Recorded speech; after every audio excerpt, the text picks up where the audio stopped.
We have listened to the call of the poor, and we have heard of the call of our God in the Scriptures. Having heard this, we are filled with a spirit of being overwhelmed.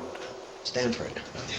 Our hearts are willing, but we ask what pathways are possible. Our spirits wish to reach out and touch all of those suffering in our world and truly build relationships as brothers and sisters with them and they with us, and thus we will be mutually enriched to the very core of our hearts and souls. But still, deep within us, the question remains. What can we do? What can we, as individuals, as communities, in this country, do to change this level of suffering, do to restructure structures which have been built upon iniquity? What can we do to make our world reflect more and more the message of the gospel and a love and solidarity for and with the poor, and they with us? At times, the problems seem so great that we think we can do nothing that will have any lasting effect. The problems seem insurmountable, but for the Christian, that is not an answer. For the man of faith, it is an obligation to make the impossible possible.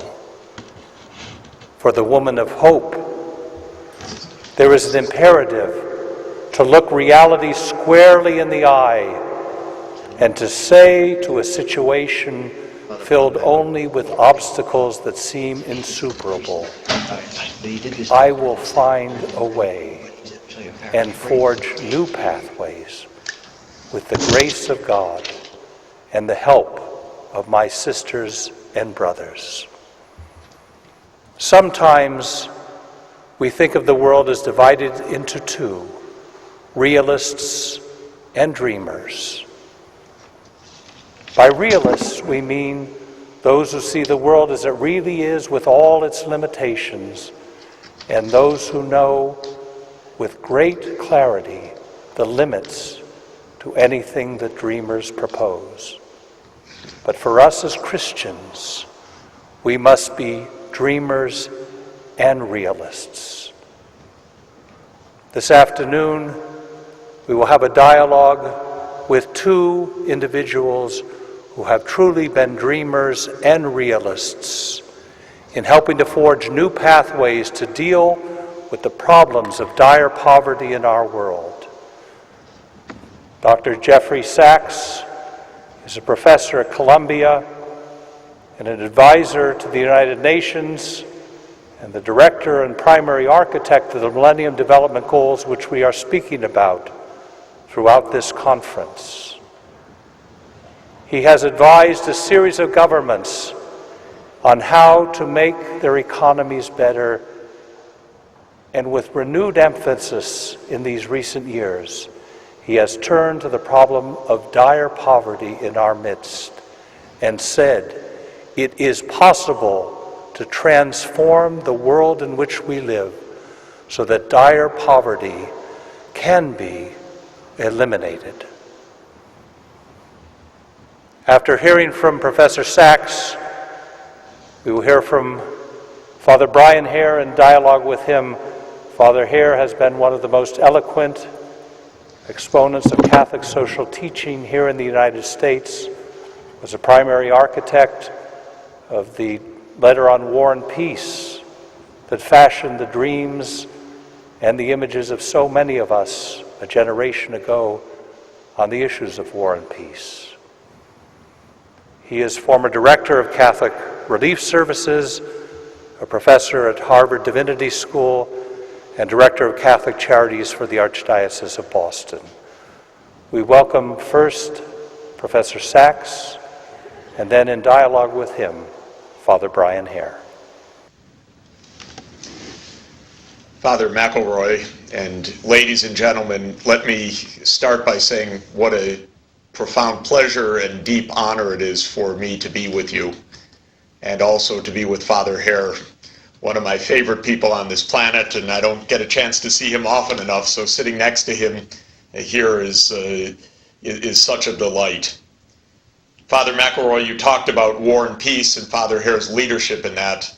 And I think a fitting place to start might be Pope John Paul's words in Centesimus Annus in 1991.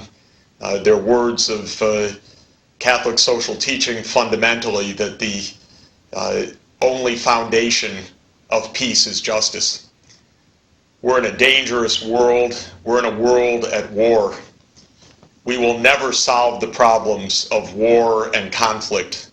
We will never find a way to peace unless we start through the search for justice.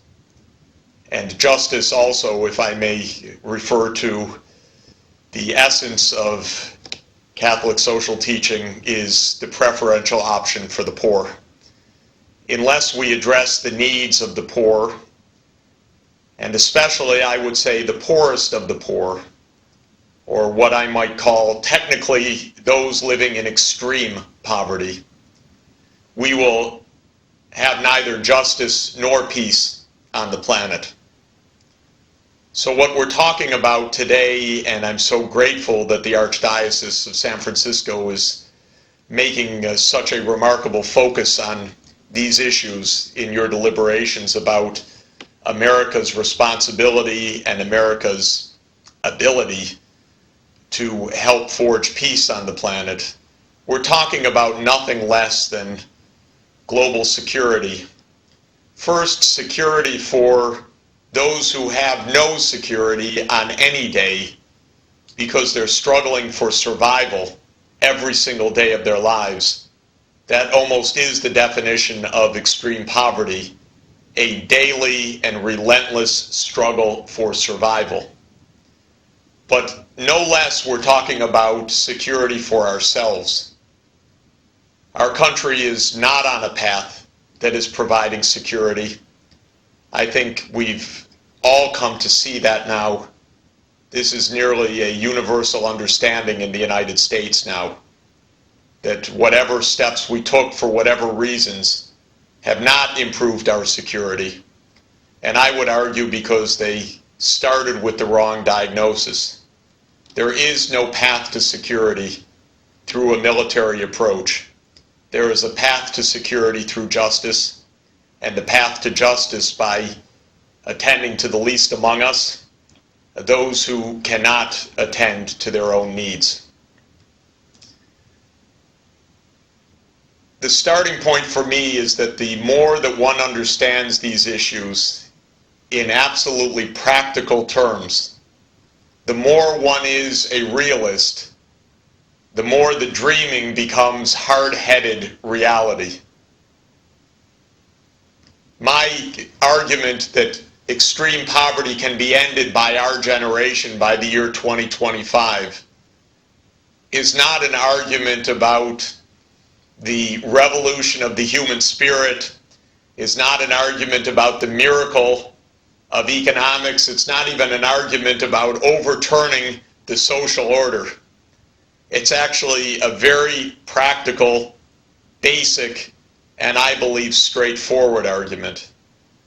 And that is that the needs of the poorest of the poor are so modest and so clear, so objectively identifiable and definable.